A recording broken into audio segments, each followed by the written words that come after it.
Hello guys, it's Mayo here. I've got the world's #1 American off-roaders with me. It's the all-new 2020 Jeep Gladiator.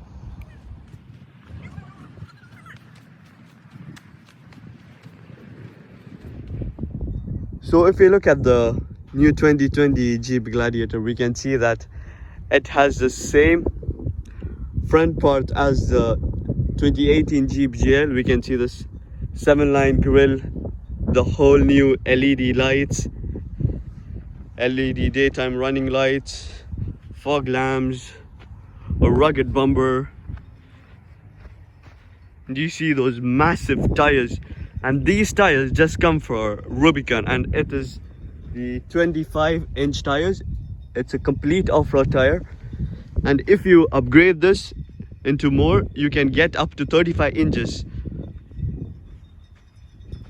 So you see, this is the only thing different from the 2018 GL, is that the pickup part of this, the extra part which you see here, the Gladiator here, you can see that it has the same tail lamps as the 2018 GL, and there's a rear camera which comes as standard, and there's a massive Jeep badging in there. We can see this is the Rubicon specification, which is the toppest model you can get. You see the badging in here. Whew. And the Gladiator. What I like about the hood is that you have to open it in this way. It's so manual and classy. This is the 3.6 liter naturally aspirated V6 engine, and in all of the Wranglers and in the Gladiator, the engines are the same.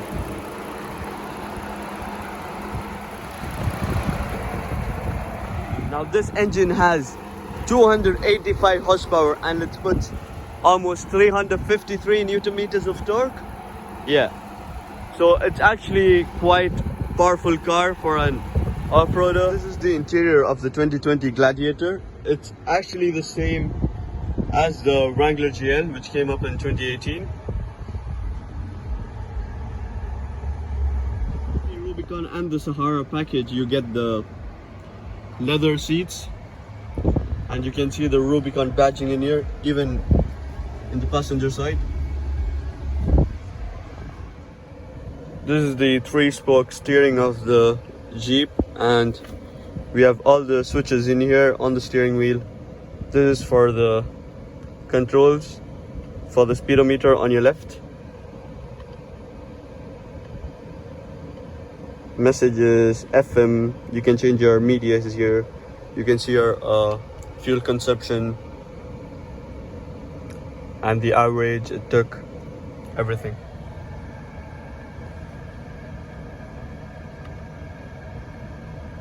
You can also see the drivetrain, how much battery is left, and you can choose. On the right side we have the adaptive cruise control here, you can see, and your wipers, your indicators,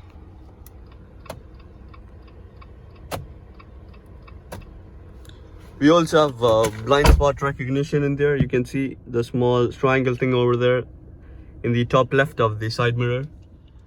Now this is the infotainment system here. It has FM, AM, all the media related stuff in here, the Bluetooth.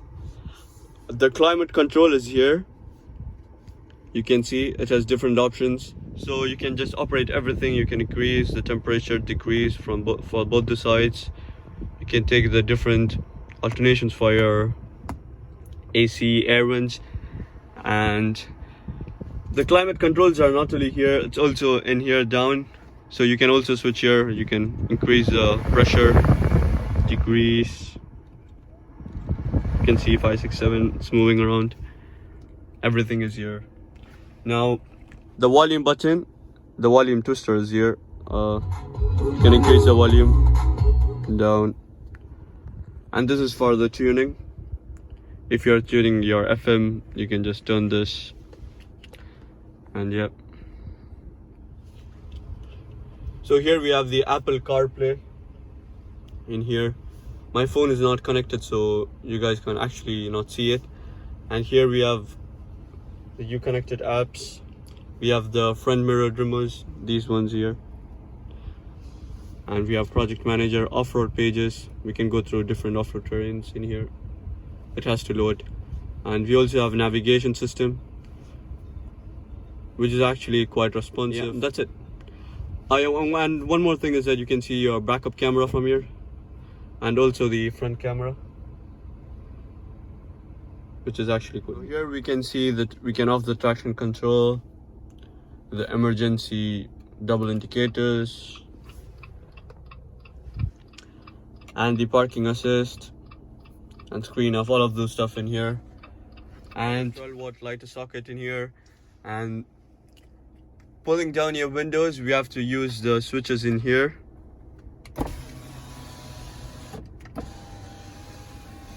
They actually placed it in here because all the 4 doors are removable, so they actually placed it in here. You can control all the 4 windows from one area, and there's actually a key holder underneath.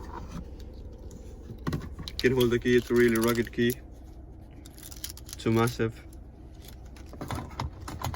We have the media here. We have a USB spot, an aux, a Type-C port in there, and there's a 2-volt socket inside as well. Yeah, can you see it? Yeah. Looking at the transmission, it's an 8-speed automatic transmission. We have the Jeep logo of the Gladiator on the top of the gear, and we have parking, we have reverse. When we put it on reverse, the rear camera turns up. You can see that. It's a nice 150-degree view that you can see. And yeah, then there's drive. If you want to use it in manual mode, you just have to shift it to the left, and then downshifting is towards the upwards. I mean, downshifting is upwards, and then if you want to upshift, it's downwards. Yeah. You can see M1, M2, M3. I've just stopped the car, so it can only go up to M1, M2. Now here is the off-road features of the car. We have front plus rear, or only rear. So all what you have to do is just lift this up, like, or down, and getting back to normal. And then we have off-road plus and sway bar for better off-roading articulations and a better chassis for the car when we are doing like hardcore off-roading. And here we have the 2H, 4H, 4H part-time, 4H auto, neutral, and 4 low. We have the adjustment of the side mirrors in here for right and left. We have unlock and lock. We have the light features in here, and the angle for your projector lamps in here. And you can actually lift up the seat by just pulling this up. It's all manual, and we can pull this toggle in here to lean. So if you see, it doesn't toggle much. It's so rugged. Yeah. And moving to the rear seats, which is so on the rear seats we have quite a lot of leg room, headroom. If someone who's taller than me would have a decent headroom here, but I don't think they have much knee room in here, and under thigh support is really bad in here.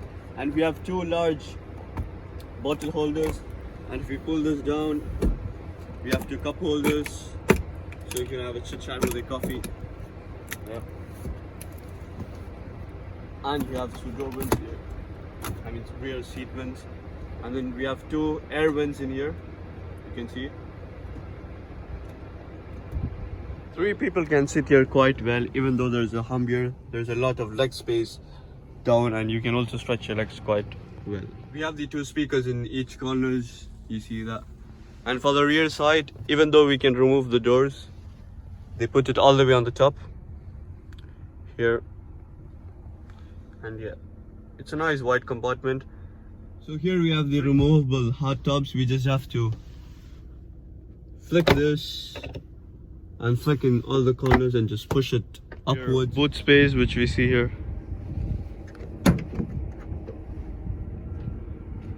Yeah, it's quite massive. On the boot space, we have fire extinguisher in here, the stepney items, the tools, and we have a carrier bag in here which Jeep provides as standard.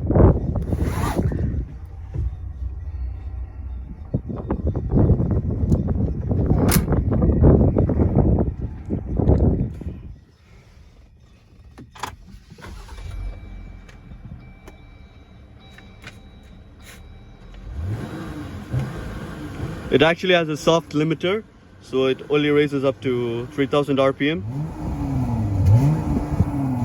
Now the Rubicon model comes up with the added fog suspensions here. On top of the bonnet you can see that there's two rubber pads in here.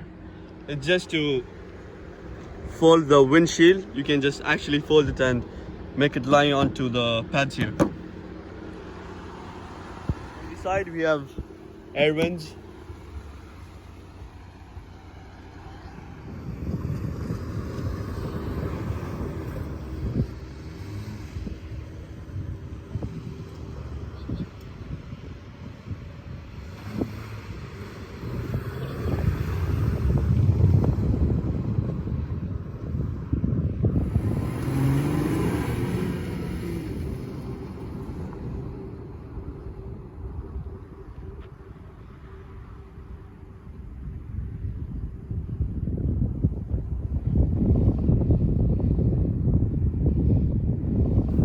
Special thanks to Jeep Abu Dhabi Western Motors for giving me the Jeep Gladiator for 3 days for test drive and to review the car. Thank you so much, Jeep Abu Dhabi.